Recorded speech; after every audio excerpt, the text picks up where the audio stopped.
If you like pina coladas, or getting caught in the rain. Out of all the YouTubers that have covered that song, I might be one of the first who's also going to show you how to make the cocktail. Just to be clear, I mean the pina colada. Like the song is called Escape, but yeah, we're going to make a pina colada. Wow, we just made that super awkward.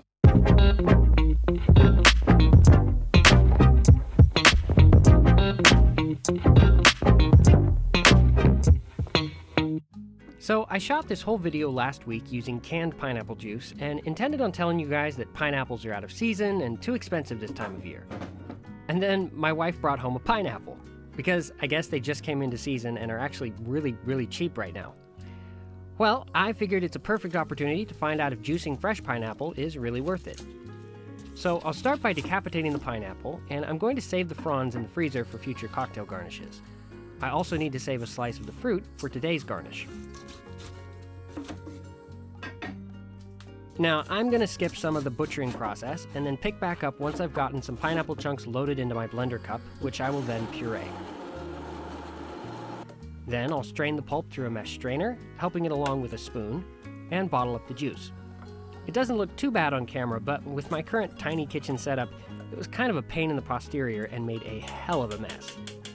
I've since then acquired some jelly straining bags, and they would have made this process way easier. But now I've got my juice bottled, it's time to taste it by itself.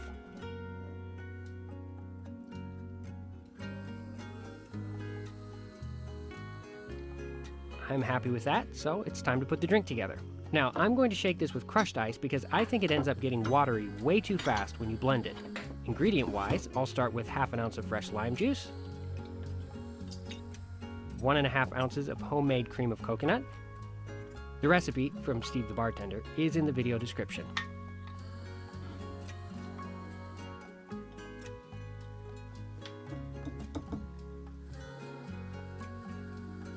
After shaking the pineapple juice to mix in the pulp, I need 1.5 ounces of that.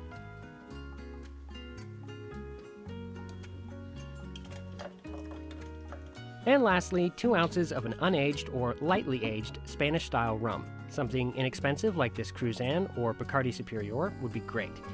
You just want something made in a column still and only lightly aged so that it has a light body, mild flavor, and a crisp, clean finish. Next, I need crushed ice. So I'll put this block in a bowl, cover it with a towel, and go to town with a meat mallet. Without having a proper Lewis bag, this method actually worked really well. Alright, time to assemble.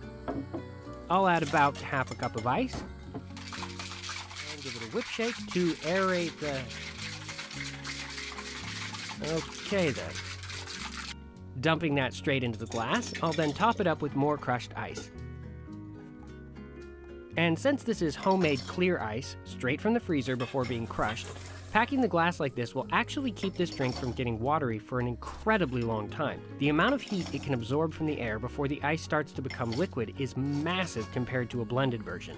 If you want any cocktail to stay cool longer, don't use a blender, do what I'm doing here. Now, to finish this baby off, I need a pineapple wedge, pineapple fronds.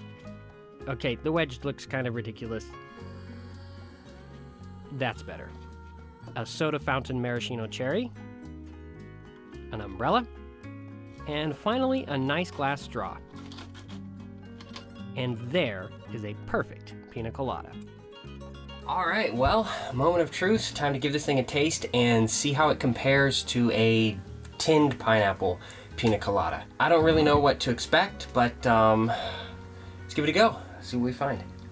Okay, first of all, two things. Number one, it's so good. So delicious. I love pina coladas. Secondly, it's definitely better, in my opinion, shaken and served with crushed ice rather than as a slushie. It's so much more drinkable, and it's gonna stay drinkable a lot longer, and it's easier. I don't own a proper blender, and the stick blender would work for this, but even when you blend it, unless you have a emulsifier in there, they just separate and get kind of gross, in my opinion. So yeah, it's badass. This is the best way to do it, in my opinion. As to whether or not it's better than tinned pineapple juice, I'd have to try it side by side, but honestly, I don't think that it is better.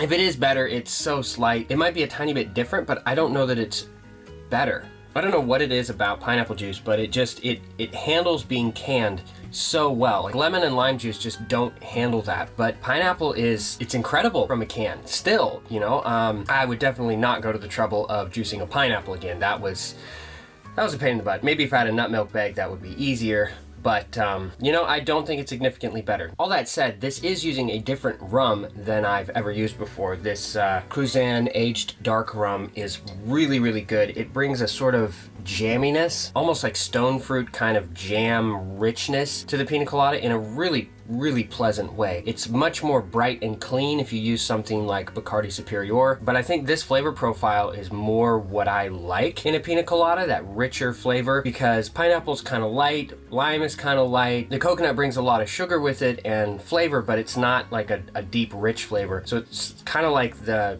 rum is bringing in this sort of bass note to the cocktail that really just ties it together. It makes it feel more grown up. It makes it feel more interesting. I just like it. I like it a lot better. If you like the video, hit the button. If you don't like the video, hit the other button. But I'm curious, how do you guys like your Pina Colada? Let me know in the comments down below. Thank you so much for watching. My name is Luke. This is the Homemade Edition, and I hope to see you in the next video. Cheers.